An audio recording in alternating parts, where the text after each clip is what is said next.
it going, guys? Natasha here from IGN Southeast Asia. Now, before we begin, if you guys are under 18 years old, please get out of here now or else. FBI, open up!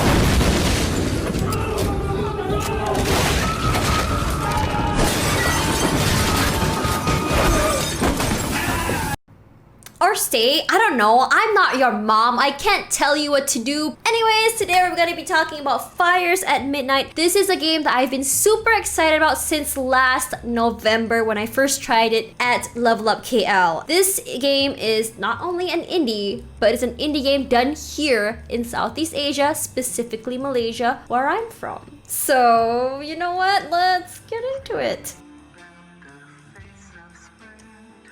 This game is a point-and-click game, it's a visual novel, and if you guys are the type of players who prefer narratives over gameplay and even graphics, this would be the perfect game for you. The story is basically the tale of two lovers, Yun and Chitra, and they are living in the 90s of Malaysia where there is a pandemic going on, and not just any pandemic. It is a pandemic where two people, if they aren't in love and decided to have sex, they will burst into flames, like literally sizzle, which is why the name is called Fires at Midnight. I get it because I don't have to explain these things to you guys. I ain't here to be talking about the birds and the freaking bees. What?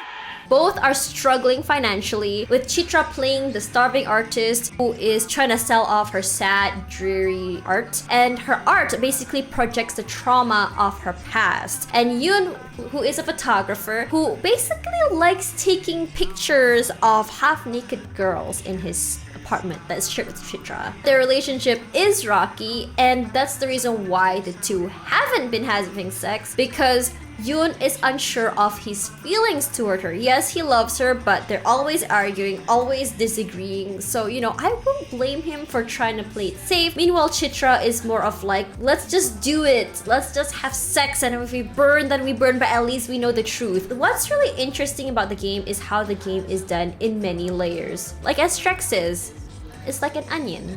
Ogres are like onions. When I talk about layers, I'm talking about how the story starts off with Yun's perspective, and then after that you follow Chitra's perspective. What you decide to do in Yun's perspective will heavily influence what happens in Chitra's perspective. There are 3 endings total. The game has a lot of symbolism. I don't really want to go too much into detail, but I will be talking about things that have been shown in the demo. What was shown in the demo was actually one of the highlights of the game, which is the nasi lemak part. So Chitra brings home a nasi lemak, and in that part, Chitra kind of like divides the nasi lemak based on their likes and preferences, like how Yun can't eat spicy food, so she removes the sambal from his nasi lemak, and how he likes his vegetables, so she gives him. Basically, it's as a girl and someone in a relationship, I really enjoy knowing these little tiny bits and pieces about your significant other. It does show the amount that she cares about her loved one. But then Yun comes around and takes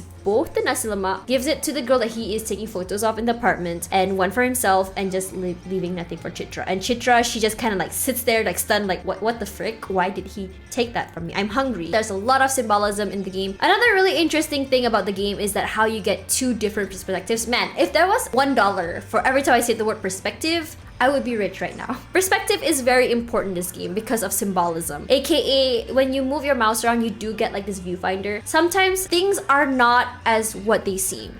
Things seem normal, they're fine, but then when you dig deeper, there's a lot of other things that people do see, think, and hear. During the part of nasi lemak, sure, the table looks fine, everything looks normal according to Yun, but when you look through the viewfinder, through Chitra's eyes, you can see that she is suffering, she's hurting, she's really upset. Throughout the game, you'll see more of this, especially if you decide to really go around each scene and try and find out what's going on. And I find that really cool because it just gives you a different way to convey a story other than just the usual storytelling. The story is really interesting to me personally because when I first played the demo back then, I thought it was just 2 people just trying to survive a pandemic and just trying to see where they stand in a relationship. But it goes deeper than that. It goes back to your childhood, back to how you were raised. It really shows the character development and why the person turned out the way that they are. I don't really want to talk about it too much because it does delve into spoilers.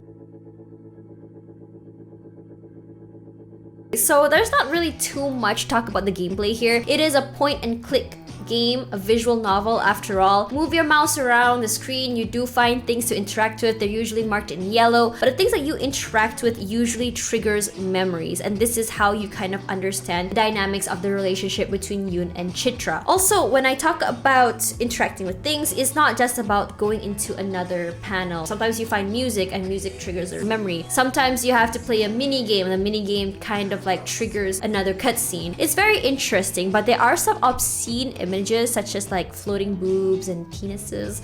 I can't believe I'm saying these things in an actual game review, but here I am! Be forewarned, after all, I already said to you guys, you gotta be 18 to play this game. If not,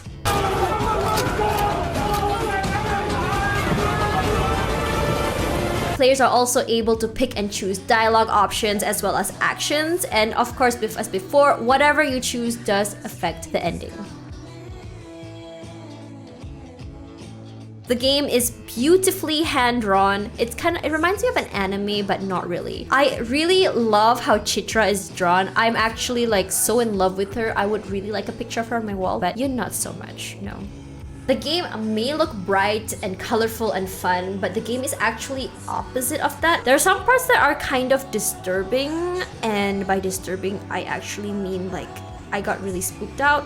Be warned. If you guys are very uncomfortable with things that are gory, I guess like you might want to second guess this game because some parts can be really, really graphic. The mood and feel of each scene is done so beautifully, and I felt like every single scene in the game can be taken, just like printed out and put on my wall. But the thing is, there is another part that I'm kind of disappointed. I wish I could have like a better understanding of what's happening in the second perspective so that I can understand the story a little bit more. Sometimes I'm like hovering my mouse and I see like weird things going on in the second perspective. Or maybe I'm not smart enough for this. Maybe my brain's not wired for this, but if you get it, it's actually really interesting. And that's what I thought of Fires at Midnight. The game is available on Steam and itch.io, and the soundtrack is so amazing. I actually ended up purchasing the soundtrack as well on Steam. I am very, very excited to see what Persona Theory has next for Malaysia, because this is actually one of my favorite visual novels to come out so far. What's really great about this game is because I'm from Malaysia, and seeing bits and pieces from my childhood in the 90s is actually so interesting, especially the Nokia phone, which seems to survive the tests of times, unlike most relationships I know. Just kidding. Or am I? Till next time. Bye bye, guys.